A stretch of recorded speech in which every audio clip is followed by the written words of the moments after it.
Studio Talk Show.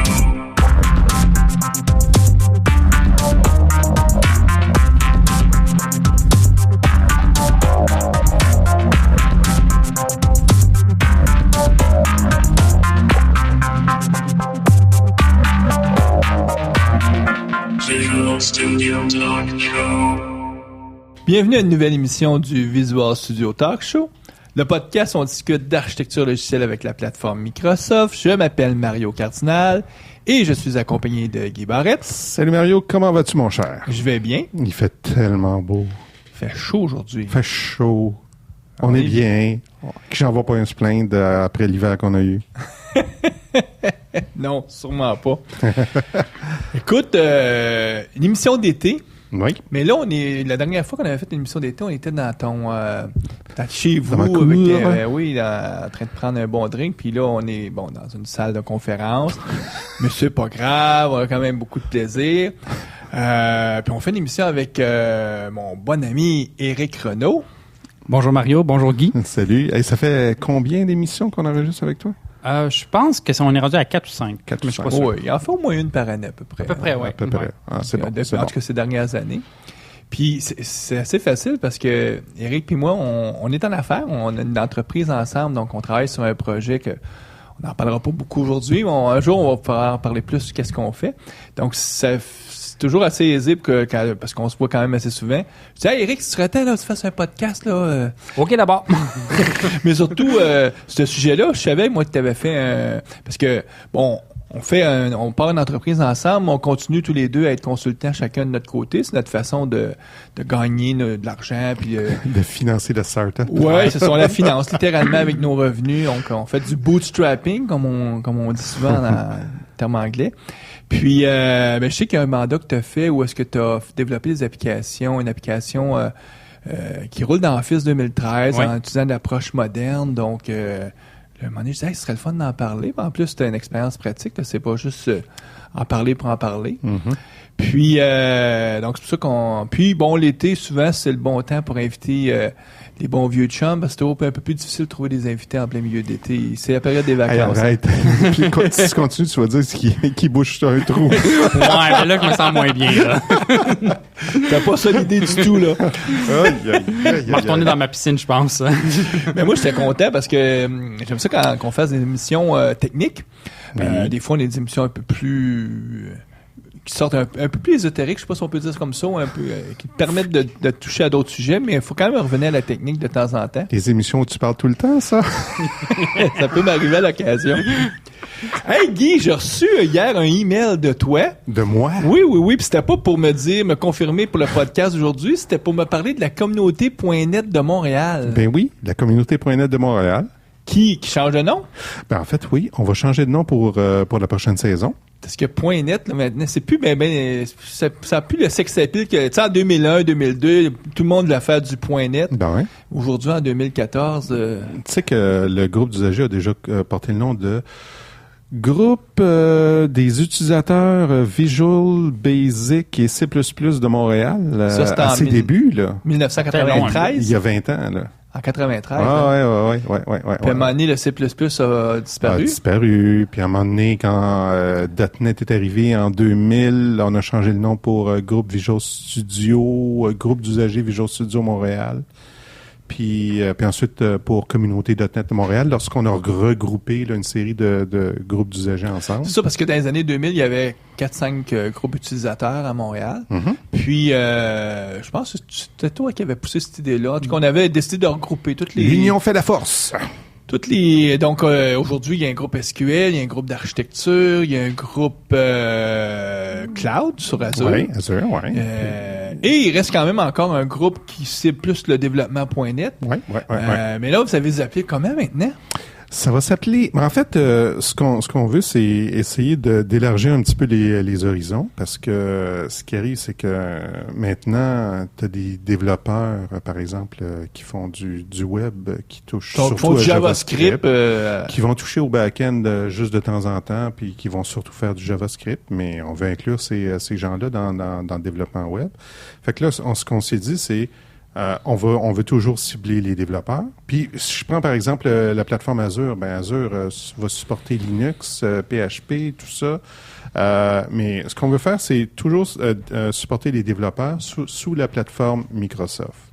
Donc, on essaie de faire un petit amalgame un petit peu caché. Donc, quelque part le mot Microsoft. Ouais. Ou en tout cas, quelque chose qui fait référence à Microsoft. Oui, puis comme Microsoft, c'est un nom, une marque de commerce qu'on peut pas utiliser là à n'importe quel essieu. Ce qu'on s'est dit, on va utiliser l'acronyme MS. MS pour Microsoft, Dev pour développeur, MTL pour Montréal, MSDev MTL, MSDev Montréal. Donc, si je vais à msdevmtl.com, c'est votre nouveau site web. Oui, mais en fait, il n'est pas encore actif. Là, on est en train de... première étape. La première étape est de se définir une nouvelle identité, donc un nouveau logo. Donc une image corporative. Oh, un logo. Okay. Avec un set de couleurs. Fait que ce que j'ai fait, j'ai lancé un concours sur 99designs.ca. Et là, maintenant, on est dans la phase finale. Donc, 99design.ca, c'est un site canadien où est-ce que tu peux faire des tu soumets ta demande. Oui. Puis des gens vont soumettre des designers vont soumettre des projets. C'est ça. Donc, dans notre cas, c'est un logo. Ça peut être de la papeterie, des choses comme ça. Là. Nous autres, c'est un logo.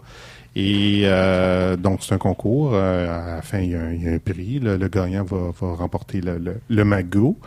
Mais là, on a une série de propositions. Puis là, on est en train de faire un sondage parmi nos membres. Il y a 8 designs qu'on a retenus, les meilleurs. Et on demande aux membres de voter. Donc, c'est eux qui vont choisir finalement la nouvelle image. Quand est-ce que vous allez... C'est quand que ça finit le vote? Ça finit le 30 juillet. OK, donc après le 30 juillet, là, vous allez migrer vers... parce qu'aujourd'hui, vous avez un site Meetup. Oui. Donc, vous allez prendre le même site Meetup et juste y donner une nouvelle... On va changer le logo, tout ça. On va ajuster tout ça. Donc, déjà commencé 1er août, tout est up and running? 1er août. Je vous agace un peu, mettre de la pression. Ben oui. Surtout que vous n'avez pas besoin de pression. Là, c'est l'été, c'est tranquille. 1er septembre. 1er septembre, oui. Donc avec la nouvelle image. msdevmtl.com. Ah, OK. Bon, mais c'est une belle initiative. Je pense que ça représente la réalité de 2014. Oui, en fait, puis c'est ça. Puis le groupe ou les groupes d'usagers là, qui font maintenant partie de tout ça, on s'est ajusté au fil des années. Il y a 20 ans, on faisait du VB, puis au fil des années, on a fait du .NET, tout ça. Donc, la technologie évolue, le groupe suit aussi. Éric, aujourd'hui, ce qu'on va parler, c'est de développement avec le langage JavaScript. Ben effectivement, c'est vraiment basé sur des sites web, la technologie. Donc, il y a beaucoup de JavaScript. Puis, il y a aussi beaucoup de C# en arrière parce qu'il nous faut un back-end pour contrôler tout ça. Donc, c'est un peu un amalgame de toutes les technologies disponibles, mais sur la plateforme Microsoft. C'est ça. Donc JavaScript, Microsoft, ça va ensemble. T'as failli dire JavaScript.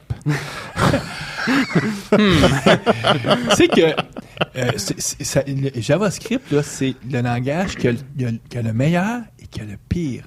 C'est pas pour rien qu'il y a des livres qui ont été écrits justement sur les bonnes parties de JavaScript, c'est-à-dire qu'il faut prendre juste le sous-ensemble qui fait nos affaires. Beaucoup de monde dans la communauté Microsoft vont dire, règle ça vite, fais du TypeScript, donc un surlangage par-dessus JavaScript. Ça là, c'est plus, ça là, c'est moins. Mais comme beaucoup de choses, t'as pas besoin de tout prendre ce qui vient avec JavaScript, juste ce qu'il faut. Si tu veux, tu peux programmer avec une approche très fonctionnelle. Puis d'acheter le bouquin JavaScript de Goodpart, je me souviens plus du nom de l'auteur. Douglas Crockford. OK. On va mettre le lien justement sur la page, tant qu'il y ait. Oui. Éric, aujourd'hui, on parle de développement d'applications Office moderne. Puis, Guy, tu te souviens-tu que ta première apparition au podcast... C'était VSTO. Oh boy, c'est fini ça. 2004. Et moi, j'ai des mauvais souvenirs de VSTO. Moi aussi. Est-ce qu'on s'enligne vers d'aussi mauvais souvenirs? Juste rappeler, écoute, nous, on va fêter bientôt notre 10e anniversaire parce qu'en novembre, ça va faire 10 ans qu'on fait le podcast. Ouais.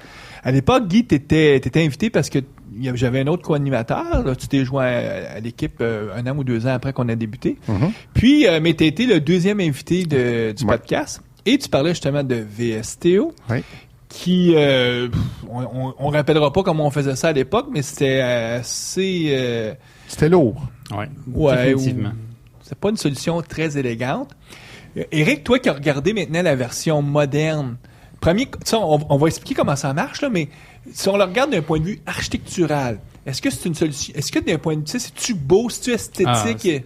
Vraiment, là, je pense que ce nouveau type d'application-là, c'est beaucoup plus moderne, c'est beaucoup plus élégant, c'est cloud, ça fonctionne sur des iPads, ça fonctionne sur Windows, c'est pas fermé comme technologie, c'est du déploiement d'un site web, donc c'est du web, finalement, c'est de l'Internet, c'est le protocole Internet. Dans les entreprises qui bloquent tous les postes, c'est vraiment un plus, puis je pense que c'est vraiment la belle technologie là, pour les années à venir pour ça.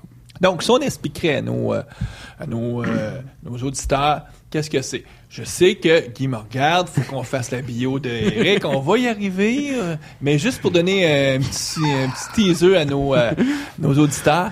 Bon, c'est quoi ça, le développement d'application Office moderne? OK, donc, imaginons Excel. Puis imaginons qu'on est capable de faire apparaître une fenêtre à la droite, à l'intérieur de notre worksheet, à l'intérieur de Excel. Puis cette page-là ou cette place-là dans Excel, c'est un site web qu'on regarde. C'est une page web, finalement. C'est une page web qui peut interagir avec les données de Excel, aller chercher ou pousser de l'information dans Excel. Donc, en gros, à 100 000 pieds d'eau, disons, ça ressemble à ça. Mais c'est exactement la même chose, OK, au niveau résultat, là, que VSTO à l'époque. Là. Oui, effectivement. C'est-à-dire, on a un panneau à droite, puis il y a une interaction qui peut être faite avec le chiffrier Excel. C'est ça. VSTO, au fond, c'est ce qu'on faisait, c'est on exécutait du code .NET à l'intérieur du sandbox de Excel. Mais là, au fond, c'est on exécute un browser qui affiche une page web. Puis l'interactivité se fait via du JavaScript qui est capable de reparler à Excel pour altérer le data. Ce qui était l'enfer à l'époque, là, c'était le déploiement. Mettons que tu avais 100 usagers, comment tu déployais tout ça? Puis c'était l'enfer là au niveau des droits.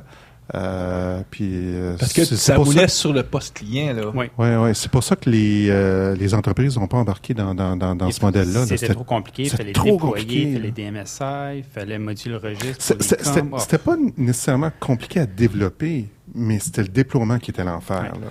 Dans ton cas, avec la nouvelle version, c'est un site web. Donc, oui, tu fais juste héberger ça sur un site web. On héberge sur le cloud, on est n'importe où ça nous tente. Tout ce qu'il nous faut, c'est qu'il faut avoir un petit fichier XML qu'on appelle le manifeste. Puis on dit à Excel où est ce manifeste-là. Puis à partir de ce moment-là, lui, il va être capable d'afficher à l'intérieur de Excel ce site web-là parce qu'il va dire, ça, c'est un site que je reconnais, avec qui je peux faire affaire, qui est sécurisé, etc. Mais là, puisque c'est un site web, parce qu'une des forces qu'avait quand même le modèle VSTO, c'était simple à programmer, c'est que tout roulait localement sur le poste. Donc, essentiellement, quand on appelait un API natif Office, c'était comme faire un appel vers une librairie dynamique. Ouais. Là, on n'est pas dans ce modèle-là du tout. Là. Ça va être quoi? C'est un appel REST qu'on fait? C'est un appel vers un service web? Bien, l'idée, c'est que c'est un site web. Donc, on peut faire du traitement du côté du serveur. Par exemple, tout ce qui est authentification, des choses comme ça, on peut faire ça du côté serveur. Et on retourne au browser qui est dans mon Excel ou dans mon Word. On retourne une page web, du HTML. Mais dans ce HTML-là, je peux faire du JavaScript qui, lui, roule sur le poste client. Donc, j'ai encore l'expérience que je peux déclencher. Quand tu es dans ton JavaScript, est-ce que tu peux accéder comme à d'autres instances, la JavaScript qui représente le code qui roule du Excel? Ouais, c'est exactement ça. Microsoft nous fournit un fichier JavaScript qui s'appelle microsoftoffice.js qui représente l'API qui expose l'application Excel qu'on est dedans, Excel, Word, PowerPoint. C'est un peu la même technologie qu'on peut utiliser sur PhoneGap ou Cordova, ceux qui connaissent le développement mobile. C'est que cette API-là, il est offert par un JavaScript, puis c'est Excel qui s'assure de correctement offrir ces fonctionnalités-là qui sont décrites dans le JavaScript. Ah, OK. Ben là, on va revenir à c'est qui ça, Éric Renaud? Parce que là, tu parles, ou moi, je te pose des questions, plutôt, je vais dire ça différemment. C'est plus moi qui t'amène sur ce chemin-là.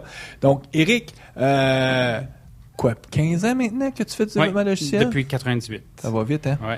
Puis, largement connu à Montréal. Ben, tu es impliqué dans la communauté la la communauté MS MS-Dev Montréal. Ouais. Maintenant. Justement, avec Guy, Guy s'occupe de la partie Azure, tout ce qui est cloud. Moi, je m'occupe un peu de la partie architecture. Donc, du groupe architecture. Ça fait combien d'années là, maintenant que tu reçois la reconnaissance MVP de Microsoft? Je 5 pense ans, que 6 ans? 5 ou 6 ans. Donc, disons 5. Donc ça, on s'entend, les auditeurs qui sont pas familiers, MVP, c'est Most Valuable Professional. C'est un prix que Microsoft donne pour le travail accompli dans les 12 derniers mois, surtout pour reconnaître que, bon, t'es un influenceur, t'es quelqu'un qui aime partager tes connaissances avec la communauté. Et en contrepartie, souvent, Microsoft vont nous demander, pouvez-vous nous aider à focusser nos efforts sur les bons besoins parce qu'ils servent de nous finalement. Je dis nous parce que Guy, toi aussi, t'es MVP, moi aussi, je suis MVP. Toi, c'est en C#, Eric? Oui, moi, c'est en C#. Donc, ce qui est fun, c'est que ça me permet de travailler les équipes de produits chez Microsoft, puis je suis capable de ramener un peu mon expérience que je vois sur le champ, voir, voici qu'est-ce qui se passe en industrie, voici ce qu'on fait dans des PME. Puis eux sont capables de dire, OK, on a du monde qui semble bien connaître la technologie, qui travaille de cette façon-là, donc il faut les écouter, ces individus-là, parce que c'est eux qui vont utiliser nos produits par après. Donc, on en parlait vite en entrée de l'émission.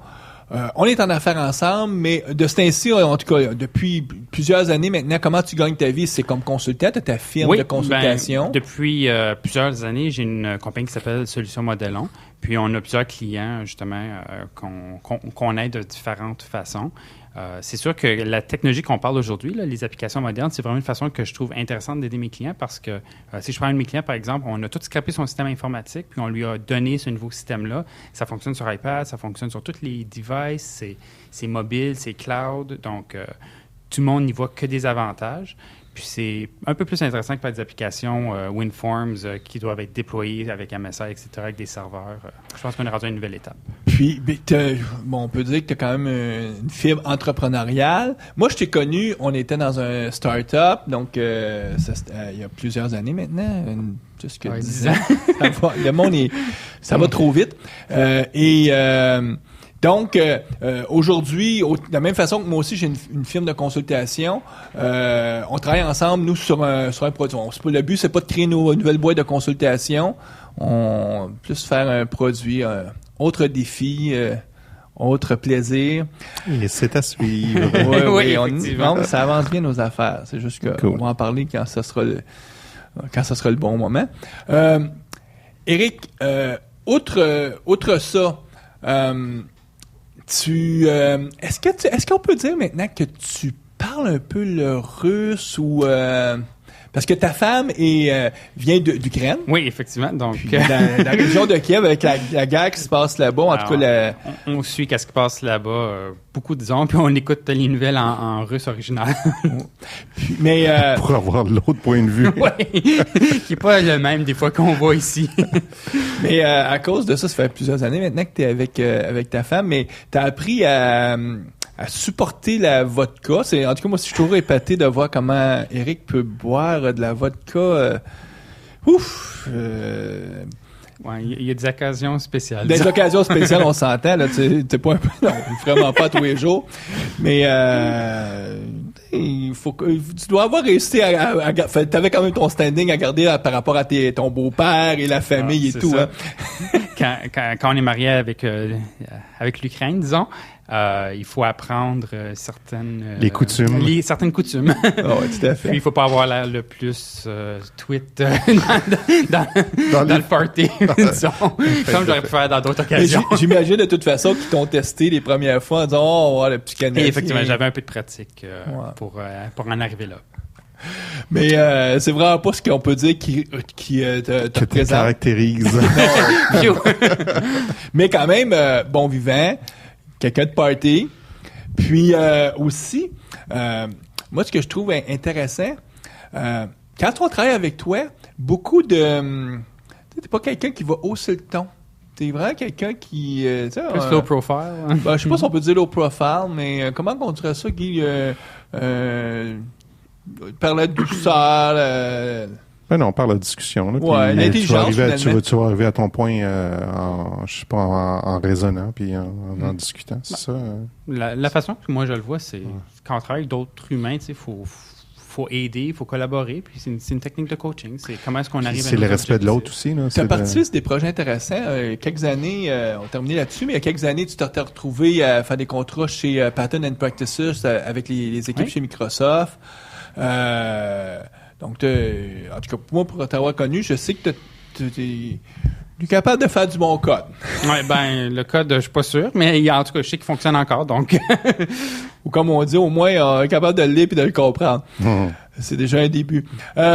Écoute, Éric, on revient sur le sujet. Donc, on veut parler Office. Le nom officiel du produit, c'est... Oh my God.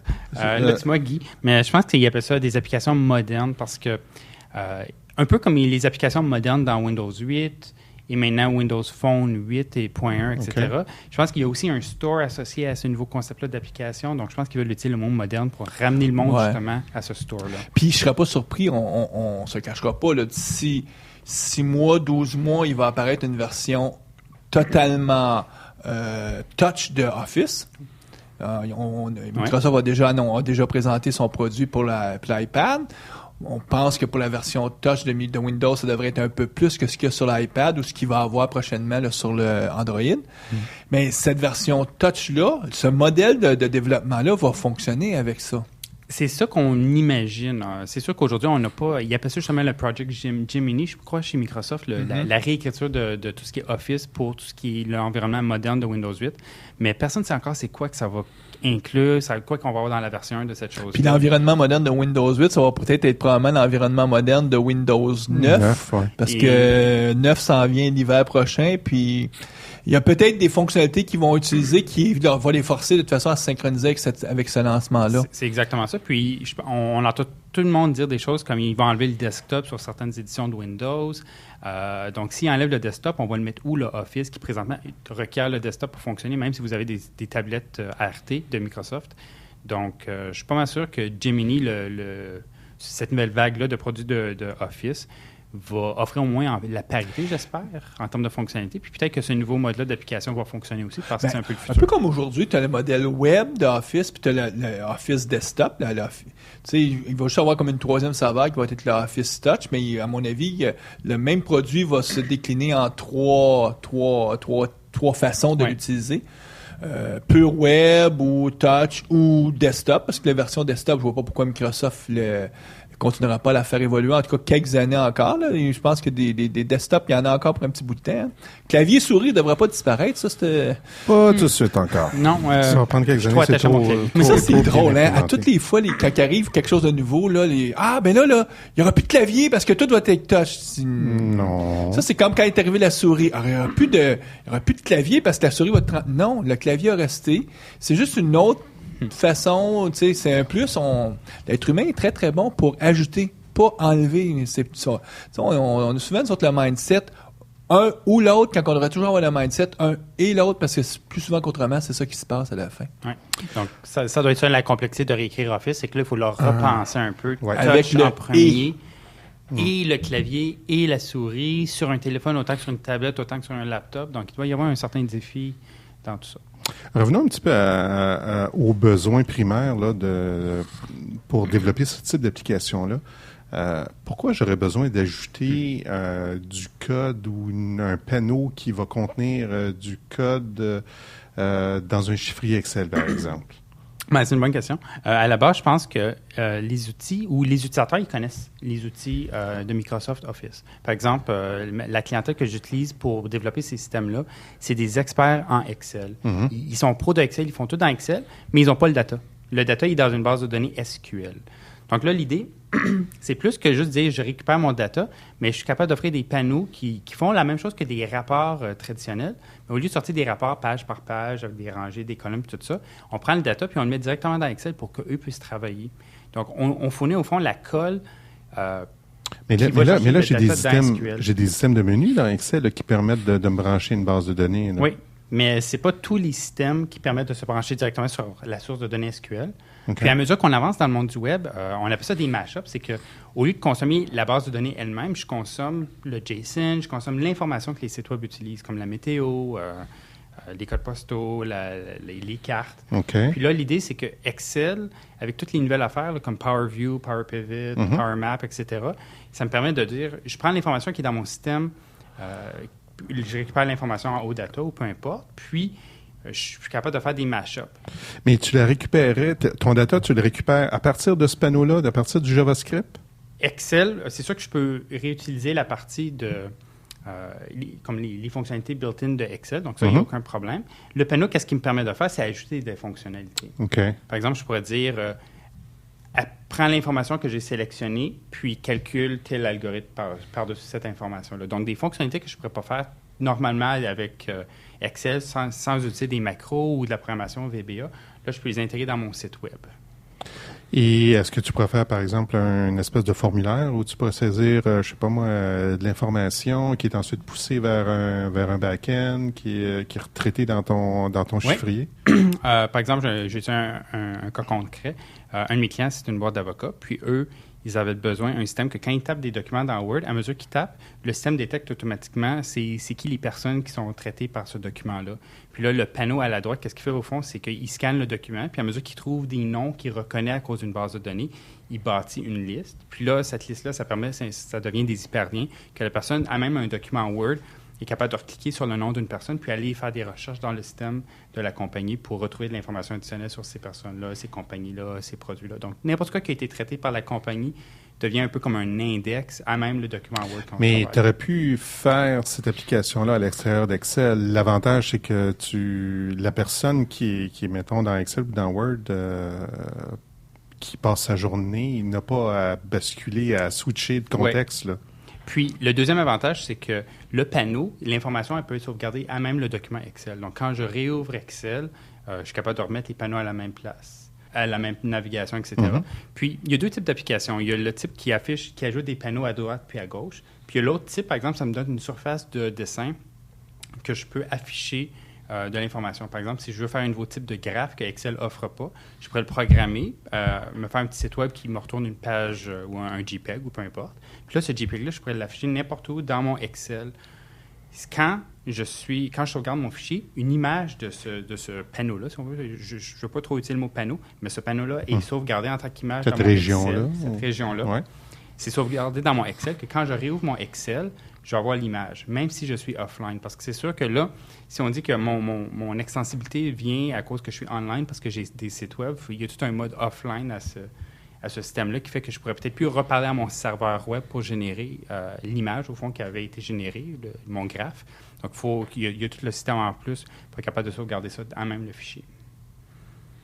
Puis, parce que l'alternative de faire quelque chose à l'extérieur, ça voudrait dire qu'il faut que la personne, quand même, il parte son navigateur web, qu'il s'en aille à la bonne page. Et là, après ça, souvent, c'est du copier-coller, parce que c'est ça la métaphore sur un desktop.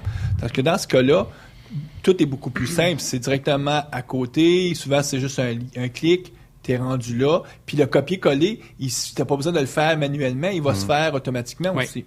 Puis tu restes dans le même contexte. C'est le même contexte. Puis étant donné que l'information elle est sauvegardée dans le fichier Excel pour pas la partie le code, mais comme l'image ou les paramètres, etc., ça fait que si je réouvre le même fichier Excel dans mon SharePoint, bien, la version web de Excel va aussi comprendre comment afficher ces parties-là d'information ou afficher le panneau qui vient d'un autre site web. Donc là, ça vient des iframes tout simplement. Puis, ça permet de continuer le travail sur une autre plateforme.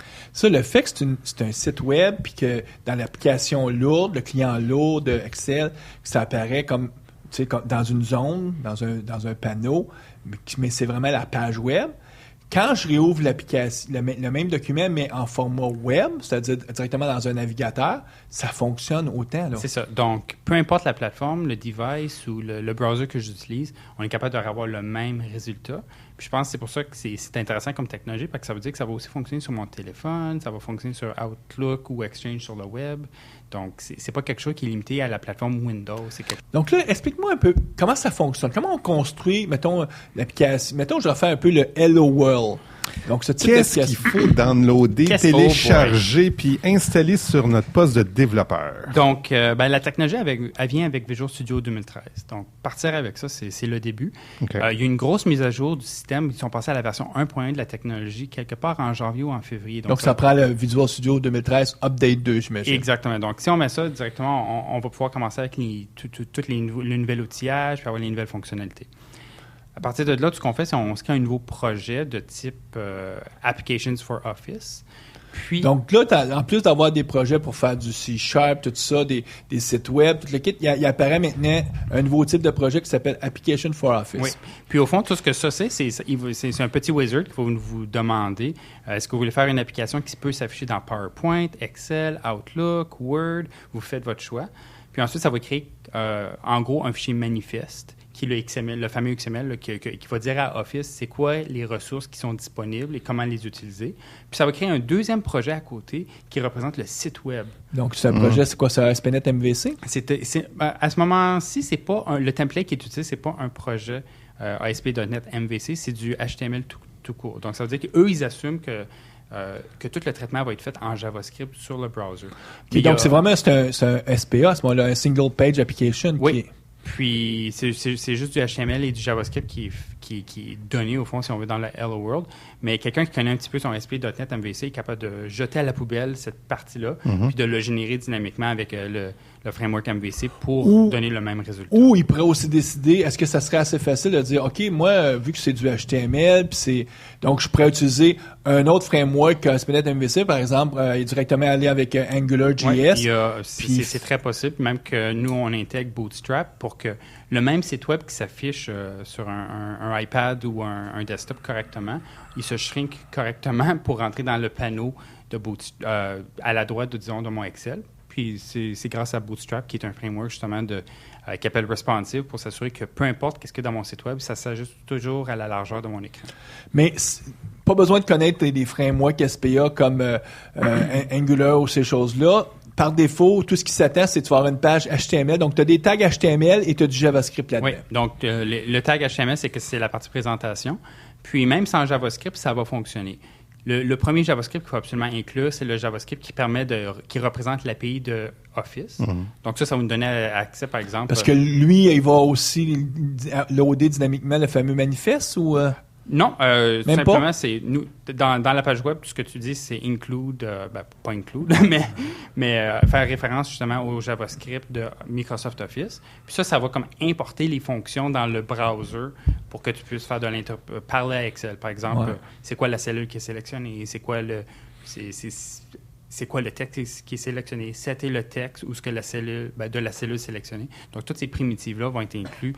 Puis tu peux-tu, directement dans ton JavaScript, attacher finalement des event handlers sur des événements que cette API-là génère finalement pour que tu puisses répondre à des clics ou des choses comme ça? Oui, il appelle ça justement des bindings. Donc, l'idée, c'est que tu crées des bindings qui représentent des régions dans ton fichier Excel ou des paragraphes dans un document Word.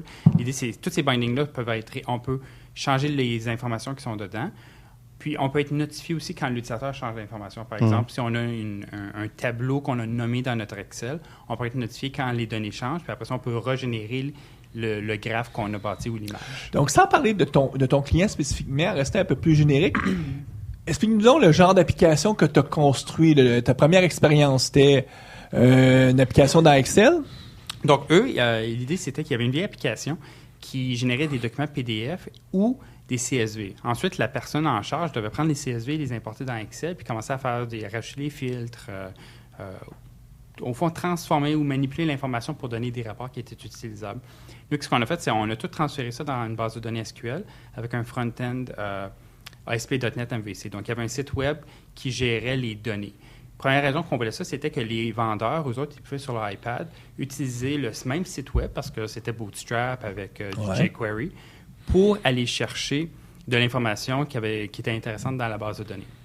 Ça, c'était la partie opérationnelle du projet. Mais au bureau chef, eux autres, ils voulaient faire plus de l'analyse. Ils voulaient être capables d'aller chercher plus de l'information détaillée. Donc, l'idée, c'est que tous les rapports qu'eux, ils avaient avant, des rapports papier, on les a tous reproduits un par un. Mais au lieu de générer du PDF, on allait chercher l'information selon les critères dans la BD, puis on l'affichait directement dans Excel. Puis Excel, c'est très flexible pour imprimer et tout, parce que... C'est ça. Puis en plus, vos utilisateurs étaient des power users Excel. Donc eux autres, ils savaient exactement qu'est-ce qu'ils faisaient avec Excel. Puis, il fallait au début reproduire les rapports, parce que le monde était habitué de travailler avec des rapports. On ne fait pas les faire disparaître nécessairement. Mais les prochaines étapes, c'était de vraiment travailler à partir d'Excel pour dire, là, je suis sur une cellule qui représente le numéro du produit. Si je peux cliquer tout de suite l'hyperlien qui m'amène à la description de ce produit-là pour changer les commandes, changer l'information de base. Ou, par exemple, il n'y a aucune place dans le système qui permettait d'aller chercher une image pour un produit, mais quand on appuyait quand on était la cellule sélectionnée sur un produit, un nom de produit, il y avait un bouton qui s'apparaissait changer l'image de ce produit-là dans le panneau à droite. Donc là, la personne peut directement aller changer l'image de son produit, puis là, elle interagit avec le back-end et la BD SQL de cette façon-là. Donc, changer une image, c'est que là, tu prends une image qui est locale sur le PC, et il y a comme un upload qui va se faire jusque dans la BD, puis à ce moment-là, c'est tes vendeurs, eux autres, quand ils vont retourner sur le site web, qu'ils vont consulter, ils vont voir maintenant cette nouvelle image-là. Oui. Donc, c'est vraiment, tu sais, quand on regarde le cycle de vie, t'as le bureau-chef qui, lui, travaille à un certain niveau, et les vendeurs qui sont sur la route, eux, à un autre niveau, à travers un site web, dans ce cas-là, pouvaient revoir la même information qui avait été sauvegardée dans la BD SQL. Puis, par-dessus le cube, par-dessus la BD SQL, on avait mis un cube pour faire du OLAP, donc pour être capable d'aller chercher de l'analyse. Puis, avec les autres technologies, on était capable d'aller chercher de l'information directement dans le cube, puis de la réafficher dans Excel. C'est sûr que tout ça, c'est faisable dans Excel, mais le problème, c'était que pour rendre ça disponible dans Excel, il faut redonner accès directement aux bases de données. C'est des protocoles particuliers qui ne passent pas nécessairement à travers les firewalls. Nous, à cause qu'il était un site web, en quelque sorte, c'est le site web qui faisait toute la traduction, qui faisait juste renvoyer les images ou l'information au browser ou tout simplement à l'utilisateur de Excel. Qu'est-ce que tu déploies sur les postes des usagers? Alors, ça c'est une bonne question. C'est super simple. Dans le monde entreprise, tout ce qu'il y a à faire, c'est d'aller dans les options de Excel. Puis, quelque part dans ces options-là, on peut mettre le URL sur le réseau de où sont stockés les manifestes. Donc, les manifestes, comme je disais tantôt, c'est juste un fichier XML. Donc, il s'agit d'avoir un serveur avec un share de Windows, que je copie mon fichier XML dedans, mon manifeste. Puis, à partir de ce moment-là, sur les postes que je veux, je peux pousser la commande avec Active Group Policies, donc pour s'assurer que ça affecte tout le monde dans mon entreprise en même temps. Où nous, il y avait pas autant de personnes que ça valait pas la peine, que juste, on a fait la modification sur chacun des postes. Puis à partir de ce moment-là, l'application devient disponible pour Excel. Fait que là, est disponible de quelle façon? Dans le menu File, Open? Donc l'idée, c'est que c'est pas File Open, mais l'idée, c'est qu'il y a un store maintenant, il y a un magasin qui est inclus pour acheter des add-ins de ce type-là de technologie dans toutes les applications Office. OK. Donc, quand on ouvre la fenêtre qui s'appelle Store, il y a le store Internet, si on veut, qui nous permet d'acheter les applications qui ont été bâties par n'importe qui ont été déployées sur Internet. Mais il y a aussi une partie qui s'appelle My Organization Applications. Donc, ce sont les applications qui sont publiées par mon organisation, qui, eux autres, ne sont pas disponibles sur Internet, sont vraiment disponibles à l'intérieur de mon intranet seulement.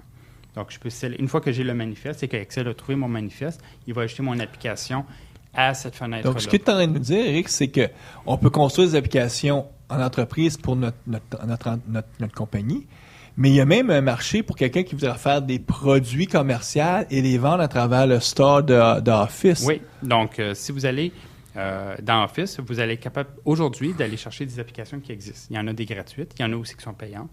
Puis, ça représente beaucoup des intégrations avec des systèmes existants. Par exemple, vous voulez vous intégrer à Salesforce, il y a une application qui va faire le pont entre Salesforce et Excel de cette façon-là. Puis, il y a des applications gratuites pour faire la conversion de Celsius vers Fahrenheit. Ouais. Il y a toutes les Hello World de ce monde. Puis aussi, il y a des applications plus de valeur. Ouais. Fait que pour les manifestes qui sont déployés sur un share dans l'entreprise, comment qu'on gère la sécurité? Est-ce que, par exemple, si j'ai quelques applications pour les ressources humaines, quelques applications pour la comptabilité, on les sépare dans des folders différents? Oui, donc à la base, c'est dépendant des groupes. Je contrôle l'accès à mon manifeste via les permissions qu'on connaît tous. Donc les standards de Microsoft, de NTFS ou des shares de Windows. Mais qu'est-ce qui est le fun, c'est que un site web peut être protégé aussi. Donc, je peux avoir un deuxième niveau d'authentification à même mon application. Donc, de la même façon que je peux sécuriser une application ASP.NET MVC, par exemple, avec les attributs Authorize, etc., je peux intégrer ces attributs-là dans mon application Office. Puis, quand mon browser va essayer de naviguer vers le site web, il va dire « Ah, le cookie n'est pas là d'authentification, donc il va me rediriger vers la page de login, encore dans mon petit panneau. » Puis là, je peux m'intégrer de cette façon-là à n'importe quel site web. Fait que tu peux le protéger à deux niveaux. Tu protèges ton manifeste d'un, puis tu protèges aussi ton site web. Oui, donc le manifeste, au fond, c'est qui peut voir l'application dans son Excel, mais ça ne veut pas dire que j'ai le droit de l'utiliser parce que l'application pourrait enforcer ses propres règles. Puis, là, ça prend Office 2013? Oui. Absolument. Oui. OK. Est-ce qu'il y a des droits spéciaux à setter ou à configurer? Non, c'est vraiment, ça fait partie du produit. Donc, il n'y a absolument rien de spécial à faire, à part si on est dans un environnement d'entreprise, si on veut être capable d'utiliser des applications, si on veut, à l'intérieur de mon intranet. Une des grosses modifications que Microsoft a faites, je pense, dans le dernier Service Pack de Office, c'était qu'avant, vous avez peut-être remarqué, mais maintenant, quand on rentre dans Office, on voit notre photo. Il faut aussi faire un login sur notre compte Windows Live ou je pense qu'il appelle ça maintenant Outlook.com ou peu importe c'est quoi le compte qui est utilisé. Avant, il y avait un prérequis que pour utiliser le store dans Excel ou dans une application Office, il fallait qu'on soit logué sur ce store-là parce que c'est comme ça que les transactions puis les achats se font. Maintenant, les applications qui sont gratuites, on peut aller les chercher sans avoir à faire un logon. Donc, ça veut dire que si vous êtes en entreprise puis vous n'avez pas tapé votre eric.renault@windowslive.com, vous êtes quand même capable d'utiliser des applications si votre but, c'est pas de les acheter. C'est intéressant. Éric, tu viens de nous parler d'une expérience où est-ce que tu as construit une application pour Excel. Tu nous disais que justement, quand tu crées un projet dans ton Visual Studio, il va commencer par te demander pour quel type d'application. Parce que tu peux pas créer comme une espèce d'application universelle où c'est un crochet, puis tu peux dire je vais la créer pour qu'elle fonctionne dans Word, dans Excel, dans PowerPoint, dans Outlook. C'est un des beaux points, je dirais, de la façon qu'ils ont bâti la technologie, c'est que quand on coche où ce que je veux que mon application soit disponible, c'est un peu universel. Ça veut dire que c'est pas 5 applications, une pour Excel, une pour Word, une pour PowerPoint. C'est vraiment la même application, mais que les fonctionnalités que mon application va pouvoir utiliser vont être différentes en fonction de l'application dans laquelle elle est hébergée. Par exemple, si je suis dans Excel, je peux travailler avec des tableaux. Mais si je suis dans Word, le concept de tableau n'a pas de sens. Mais par contre, le concept de paragraphe, lui, il a du sens quand je suis en train de travailler dans du Word. Ça veut dire que dans ton code, il faut que tu détectes, suis-je dans Excel? Donc, tu as des API pour savoir si tu es dans Excel. Puis après ça, appeler les API d'Excel versus je suis dans Word. Ça. Puis, la façon que eux, on a parlé un petit peu tantôt de binding, qui représente la façon d'interagir avec l'information dans le document. Donc, il y a plusieurs types de binding, puis il y en a certains qui ne vont pas s'appliquer justement dépendant de l'application dans laquelle que je suis. Par exemple, si je suis dans Excel, il y a 3 bindings qui s'appliquent. Je peux faire du texte, donc c'est l'équivalent de faire du copier-coller avec du texte dans Notepad vers Excel, donc c'est le même concept. Je peux travailler avec des matrices qu'on appelle. Donc, des matrices, c'est tout simplement un ensemble de cellules, un peu comme un tableau. Puis, il y a aussi des vrais tableaux que eux, c'est le concept des tableaux dans Excel, que vous allez les reconnaître tout de suite parce qu'ils vont s'afficher avec les colonnes, avec les filtres directement activés. Ouais. Puis aussi, les rangées, ils vont alterner entre tout ce qui est impair et pair. Donc, vous ne faites pas les manquer ceux-là. Au niveau du formatage... Par contre, ce genre de tableau-là, tu n'auras pas ça quand tu es dans un document Word ou quand tu es dans un PowerPoint. C'est ça. Donc, au niveau du Word, le binding pour le texte qui vient de Notepad, celui-là va fonctionner, c'est sûr. Les tableaux aussi vont fonctionner dans Word parce qu'on est capable de pousser des tableaux dans Word. Puis, j'ai un binding de plus qui s'appelle les paragraphes. Donc là, je suis vraiment capable de sélectionner un ensemble de textes. Puis, quand tu es dans PowerPoint, c'est le texte qui doit fonctionner. Oui. Puis, j'ai pas encore bâti de add-in qui va dans PowerPoint. Donc, je peux pas dire toutes les bindings qui existent, mais on est capable de manipuler les pages, de savoir sur quel slide que je suis rendu, il y a combien de slides. Donc, au fond, la collection de slides. OK. Et on peut faire aussi des applications pour Microsoft Outlook, mais là, c'est un peu spécial parce qu'on peut... C'est une application de mail, de courriel. Donc, encore là, les bindings doivent être différents à ce niveau-là, j'imagine. Oui. Et quand on choisit qu'on veut faire une application pour Outlook, là, le wizard va nous demander quel type d'item dans Outlook est-ce que tu veux éditer. Est-ce que tu veux étendre le calendrier? Est-ce que tu veux étendre des documents Word? Est-ce que tu veux étendre des contacts? Donc ça, c'est un choix que vous devez faire, au fond, quand on essaie de bâtir le plugin pour dire, bon, bien, les fonctionnalités que moi je vais offrir s'appliquent au concept d'un contact. Donc là, c'est peut-être d'être capable de faire une intégration via Skype. J'ajoute un link, un href qui va utiliser Skype, qui va ouvrir Skype pour faire l'information dans le contact. Ça pourrait être, tu reçois un courriel d'un client, par exemple, puis tu as un panneau où tu ouvres tout de suite les dernières commandes. Je ne sais pas, la liste des 10 dernières commandes que ce client-là a fait. Donc, tu as tout de suite là, dans un contexte directement dans ton Outlook, sans sortir de l'application. Ouais. Puis Microsoft, je pense, est en train de nous emmener dans un monde où l'information elle est disponible. Les API pour effectuer du traitement dans le nuage ou dans le cloud sont disponibles aussi. Puis ils sont en train de nous équiper avec des outils pour qu'on est capable, au fond, d'assembler nous-mêmes nos propres outils. Donc, il y a le projet Sienna que Microsoft essaie de pousser, qui est bâti des applications pour Windows 8, au fond, avec un RAD. Donc, n'importe qui peut bâtir sa propre application. Puis là, au fond, c'est capable de récupérer toute l'information, puis travailler directement dans Excel. Donc, les outils que le monde travaille dedans 8 heures par jour, on les bonifie pour être capable d'afficher encore plus d'informations pour devenir plus productif. Est-ce que Office a grossi? Est-ce que, par exemple, un produit comme OneNote est aussi supporté dans ça, ou ça s'en vient, ou on ne sait pas? Aujourd'hui, il n'y a pas vraiment d'intégration avec OneNote, mais je peux juste imaginer que ça va venir. Parce que c'est quand même un produit qui est important là, pour Microsoft pour le futur. Ouais.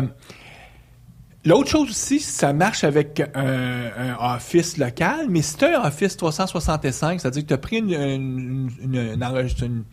on dit en anglais subscription, comment on dit ça en français? Un abonnement. Un abonnement, je cherchais mes mots. Donc, tu as un abonnement, mettons, puis tu payes X mille dollars par année, 60 quelques dollars pour utiliser ce compte-là. Dans ce cas-là, souvent, si tu n'as pas acheté le produit desktop, tu vas utiliser les applications web qui viennent avec Office 365, tu peux quand même construire des applications et les intégrer dans ce moment. En théorie, la même application qu'on va bâtir pour la version desktop devrait fonctionner sur le web. C'est sûr qu'aujourd'hui, on est encore dans le monde de transition, donc c'est pas toutes les fonctionnalités qui sont ouvertes et qui fonctionnent. Mais c'est sûr qu'à terme, tout va fonctionner correctement, puis ça ne dérangera plus où est-ce qu'on est pour être capable d'utiliser ces applications. Puis ton fameux manifeste, dans ce cas-là, tu le mets où? Ben, c'est exactement ça. C'est que quand je sauvegarde mon fichier Excel, une copie de mon manifeste est au fond inclus dans le fichier Excel. Donc, quand je le réouvre dans le SharePoint qui vient avec mon Office 365, c'est comme ça que lui est capable de redire « Ah, OK, le panneau à droite vient du URL monapplication.com/utilisateur22/Excel ». Donc, c'est comme ça que lui est capable de rebâtir cette intelligence-là. C'est trop magique, là. Il doit y avoir des limitations, des petits problèmes. Je peux pas croire que tout est beau, là. Bien, la plus grosse limitation que nous, on a trouvée, c'est que quand on fait du Excel, on ne peut pas encore changer la couleur. Quand on utilise le mode matrice, on ne peut pas encore changer la couleur des cellules. Donc, c'est sûr que mon client, il dit « Hey, pourquoi que je peux pas avoir des lignes bold, puis du rouge? » Je disais « Bon, ben regarde, avant, ça prenait 10 heures à manipuler ton fichier Excel. Là, ça va t'en prendre une demi-heure, justement, juste pour rajouter la couleur que toi, tu veux. Mais le restant, on est capable de donner la même présentation, le même look, la même information. Tout ce qui manquait, c'était un petit peu de... Mais ça, c'est un API qui peut être bonifié là, au fil des versions. Là. Oui, bien, la version 1.1 est sortie en janvier-février. Donc, on peut juste attendre que la version 2 ou la version 1.2, peu importe c'est quoi le prochain numéro. Rajoute des petites couleurs. Oui, c'est mon désir. C'est le désir de ton client. On s'entend. Là, les applications qu'on construit vont fonctionner dans la version desktop Windows. Oui. Pas sur la version Macintosh. Effectivement. Peut-être dans la prochaine version de la version Macintosh, ils vont l'intégrer, mais pour l'instant, c'est pas là. Pas dans les versions iPad, ni dans la version Android, parce que en tout cas, c'est des versions touch, puis c'était probablement pas le focus de Microsoft à court terme d'intégrer ça. Mais ça va fonctionner dans tout ce qui est web. Donc, si tu es dans Office 365, si tu es dans SharePoint, et on peut présumer, on verra que ça va fonctionner probablement sur l'environnement Windows 8 quand il y aura la version touch. Oui, parce que la réalité, c'est que pour Microsoft, prendre toutes les choses qui existent en VBA, donc le Visual Basic for Applications, qui date de très longtemps, mais qui est très puissant, emmener ça sur la plateforme moderne, le Windows 8 Metro qu'on appelle, ça doit être très compliqué parce qu'il fallait tous les écrans pour être capable de débugger du VBA. C'est pas évident, ça.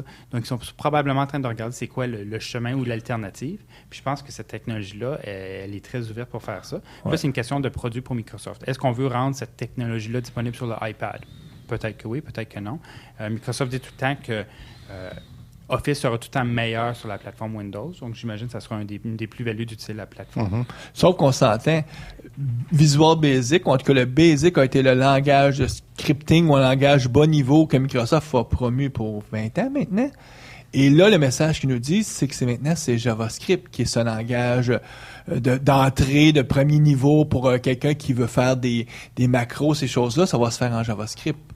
il y aura probablement pas de Microsoft donnera pas la capacité de rouler ton VBA dans une version future. Non, je pense que le VBA, je pense que malheureusement, c'est un peu une technologie... le client lourd en est fin de mort. vie. Tout s'en va vers le nuage, le cloud. Le cloud. Donc tout s'en va vers le clown.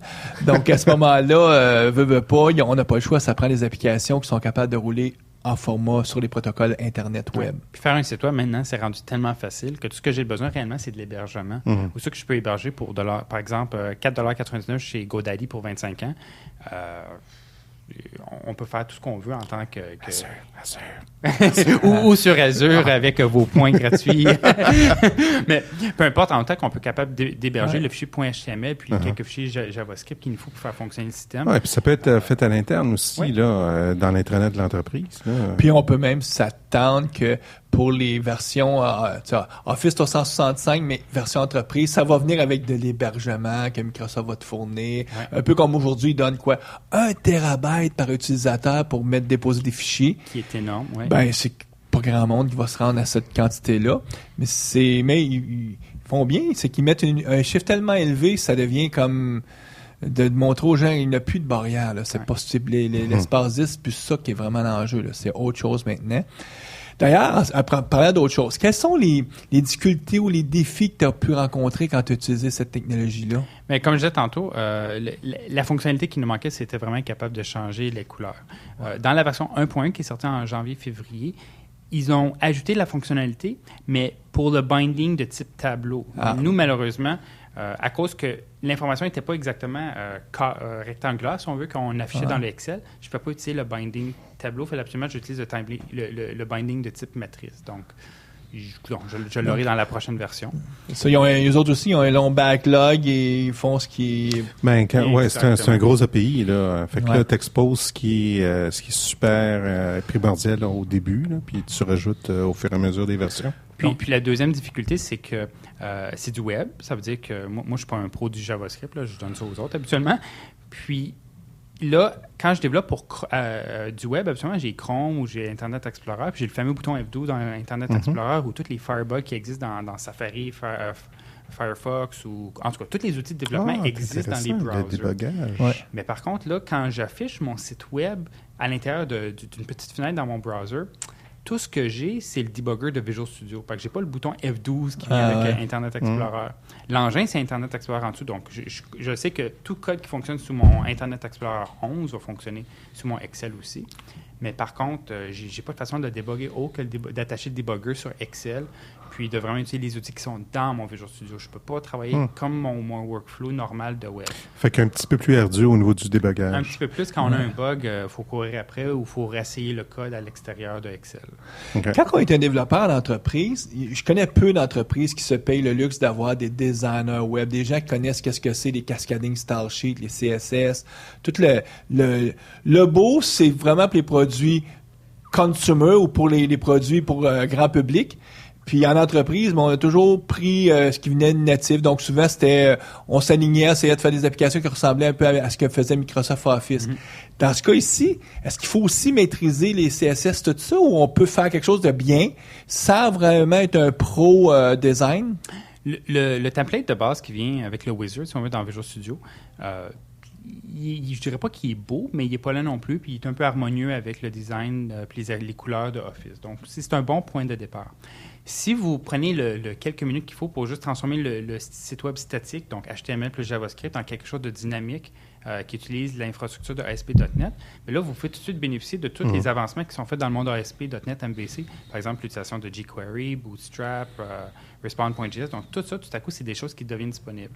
Une fois qu'on a Bootstrap, Bootstrap vient avec un thème par défaut qu'on aime ou qu'on n'aime pas. Puis c'est facile de changer ce thème-là. C'est ça, Mario. C'est qu'on peut aller sur Internet, puis en 5 minutes, je peux trouver un autre thème pour Bootstrap. Je l'ajoute, le CSS, à mon site web. Puis là, tout à coup, je peux avoir une belle application. Puis c'est responsive. Donc, ça veut dire qu'à mesure que je change les dimensions de ma fenêtre ou de mon panneau, le site web se redimensionne pour afficher la bonne information. Ce qui est toujours ardu en développement Windows, with Forms. C'était horrible de faire ça. Il fallait comme quasiment geler dans le béton. Mais ce que j'entends, c'est c'est facile si tu comprends déjà comment fonctionnent les applications web. Si t'es quelqu'un qui faisait du VBA ou qui a fait du Visual Basic ou que ces dernières années, ce qu'il a fait, c'est toujours du .NET, mais Windows Form ou WPF, il y a une courbe d'apprentissage. Là. C'est sûr que la première marche à prendre, c'est faire un Hello World qui roule dans le browser normal.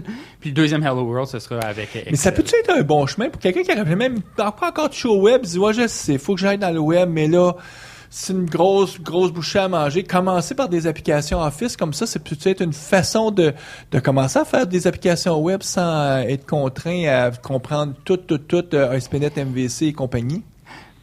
Ben, qu'est-ce que je dirais, c'est que c'est un site web en arrière. C'est exactement la même chose qu'ASP.NET MVC, sauf qu'au lieu de s'afficher dans Chrome ou dans Internet Explorer comme on le connaît, il s'affiche à l'intérieur de Excel. Donc, c'est vraiment... je ne dis pas qu'il faut maîtriser toutes ces technologies-là parce que les wizards sont là pour nous aider. Puis, la technologie se simplifie vraiment. J'ai des clients que j'aide où ils essaient de partir des projets web puis ils disent « Faut-tu que j'utilise jQuery? » Puis je suis comme c'est à cause que si on n'utilise pas jQuery, voici les 300 000 lignes de code qu'il va falloir écrire pour être capable de faire qu'est-ce qu'on veut. Si on n'utilise pas Bootstrap, voici qu'est-ce qu'on va devoir coder ou utiliser. Le monde, je pense que... puis une des raisons, c'est que justement, mon client, il n'était pas chaud à l'idée d'utiliser du open source. Mais je pense qu'aujourd'hui, il faut voir le open source différemment de comment on le voyait il y a 10 ans. Il y a 10 ans, c'était qu'est-ce qui se passe si on n'a plus accès au code source. Maintenant, tous les open source, on va héberger le code source sur GitHub. Il y a des millions de personnes qui forkent le code pour en faire des duplicata ou des clones. Donc, le concept d'open source est vraiment différent. Puis tous les outils sont là pour nous aider. Au moins, quoi, Guy? 80% des codes sources, les nouveaux codes sources qui sortent de chez Microsoft sont open source. Ouais, une bonne partie. Je ne dirais pas autant, là, mais c'est une bonne partie. Il y a des choses qu'ils veulent pas qu'on sache, qui sont faites par Microsoft Research, des choses comme ça, mais beaucoup de choses sont maintenant open source. Là. Ben, la plateforme ASP.NET, maintenant, est presque toute open source. Entity Framework aussi. Il y a des gros morceaux maintenant de la plateforme qui se disent que c'est plus core ou... C'est plus court, puis il faut permettre l'innovation, donc il faut aller plus vite, puis l'open source, c'est une des façons. Ça veut pas dire que c'est délaissé. Là. Quand Microsoft mène une technologie comme Entity Framework ou open source, c'est surtout pas délaissé. C'est ça, là. Ben, si je regarde Enterprise Library puis Patterns and Practice, leur approche, c'est de dire on fait du open source, mais open source ne veut pas dire free for all ou n'importe quoi ou le chaos. Ça veut juste dire qu'au lieu de dire les développeurs unique pour ce projet-là sont les 4 ou 5 personnes qui sont dans la salle chez Microsoft. Mais ça veut dire que n'importe qui peut contribuer, mais ils ne peuvent pas contribuer à la branche principale. Ils doivent pousser des requêtes de dire « Pourriez-vous regarder le code que j'ai développé et voir si vous voulez l'intégrer? » Et cette job-là revient tout le temps, le contrôle de qualité, au groupe qui, eux autres, gèrent au fond la branche primaire du GitHub ou du Codeplex sur lequel c'est hébergé. Écoute, on espère que ça donne le goût à certains de nos auditeurs de se lancer. Ça fait des belles applications. Oui, ça a l'air pas mal mieux que VSTO, en tout cas. Oui, puis je pense que pour l'instant, il y a une belle opportunité parce qu'un peu comme que Steve Ballmer, il disait qu'il y a beaucoup d'opportunités avec Sinofsky de bâtir des applications pour Windows 8. Ben, je pense que ça, c'est une belle opportunité pour bâtir des applications deux personnes dans le monde Excel. qui sont plus chez Microsoft. Hein? Oui, ça d'abord. OK. Non, mais le point qu'on peut amener, c'est construire des applications pour en entreprise, ça reste encore beaucoup un besoin. Oui. Puis, on peut les faire de la vieille façon en disant, OK, je touche pas à VSTO parce que c'est compliqué le déploiement. Ou se dire, ben non, regarde, mettons-nous à jour et à ce moment-là, il faut juste convaincre nos organisations en disant, ben là, on va déployer sur un serveur web. Donc, une approche moderne, mais c'est ça le futur. Puis la réalité, je pense, c'est que beaucoup de personnes utilisent Excel, Word, PowerPoint à la journée longue. Ben oui. Moi, ma conjointe est dans Excel du matin au soir. Donc, si on peut bonifier ces outils-là pour justement les rendre plus intuitifs, pour réduire la friction d'intégration avec d'autres outils, intégrer Salesforce, intégrer Dynamics avec tout ça, je pense que c'est vraiment une belle opportunité pour les compagnies là, d'adopter ce genre de technologie-là. Puis le coût, c'est pas plus cher que bâtir une application web qui serait séparée. C'est vraiment le même coût, la même complexité, si on veut, de développement. Éric, je vais te prendre un peu par surprise, si j'ai oublié de t'en glisser un mot, mais on aime ça, nous autres, à la fin, demander à notre invité s'il y a quelque chose qu'il aimerait recommander, une lecture, un site web. Une marque de vodka. Oh! Mais ça, on s'entend, vodka, il y en a une très bonne qui est québécoise, hein? J'oublie le nom, là. C'est-tu Absolute, je pense? Non. Absolute. Non, ça, c'est pas québécois. Je recommanderais pas l'Absolute couleur mandarine. Mais vraiment, si vous êtes des amateurs de vodka, essayez de retrouver des vodkas qui viennent de l'Europe de l'Est. Là. C'est un goût complètement différent de ce qu'on retrouve au Québec comme produit. Puis je pense que vous allez aimer pas mal plus. Mais si on revient à l'informatique... Une petite parenthèse comme ça. As-tu comme un blog, quelque chose que tu suis, que ça n'a pas besoin d'être forcément en lien avec notre émission, mais... Ben, c'est drôle. Juste avant qu'on commence la discussion, on parlait de cyborg, de cyborg, ouais. comme des robots puis tout ça. Puis il y a un livre que j'ai lu justement dernièrement qui s'appelle Natural Born Cyborgs, qui fait juste... C'est un livre, au fond, un peu philosophique, qui parle du futur, mais qui dit que les téléphones, puis la réalité virtuelle, puis tout ça, c'est déjà présent, puis ça n'a pas besoin d'être quelque chose qu'on met dans nos donc, yeux, en dans anglais, nos c'est oreilles. Natural Born Cyborg. Oui. Donc, si on traduirait, ce serait le cyber qui est né naturellement. Puis au fond, le livre, il dit on est déjà à cette ère-là où on ne peut plus vivre sans nos téléphones. Puis même si le téléphone n'est pas encore intégré dans mon cerveau de quelque façon, on est déjà à ce point-là qu'on a C'est un livre en dépendance anglais, mais on va mettre le lien sur la page. Je vais te contacter là-dessus. Puis, ça fait le tour, je pense, un peu du sujet. Ouais, c'est cool. Ouais, hein? Ouais, c'est Est-ce bien. que ça te donne le goût de refaire des applications Office, Guy? Ben, en fait, ça... Je vais te mettre sur la sellette. Je pense que je vais essayer un petit projet juste pour voir. Voir comment ça marche. hein? Ouais. Ben écoute, nous on va souhaiter bonne programmation à nos auditeurs. Ceux qui vont avoir en vacances, ben profitez-en, ça se prend bien l'été. En tout cas, dans beaucoup de pays, dans tout l'hémisphère nord, c'est une période de vacances. C'est différent peut-être dans d'autres régions de la planète. Et nous on voit nos auditeurs en août. Ah ouh. Oui, on va parler de Lean Startup. Donc, un sujet un peu moins programmation, mais démarrage d'entreprise. Donc, le démarrage d'entreprise avec l'approche Lean. Approche... Légère. Bon, je sais pas, c'est difficile de traduire le mot Lean. Hein? C'est mince. Mince. Moins, on entraîne moins. Mais l'acronyme Lean Startup est maintenant un acronyme de plus en plus, en tout cas, qui est quasiment un trademark maintenant. Donc, on va vous expliquer ça. On est où? Donc, sur merci Guy, merci Mario. Oui, on te remercie encore, puis bonne programmation. Au revoir.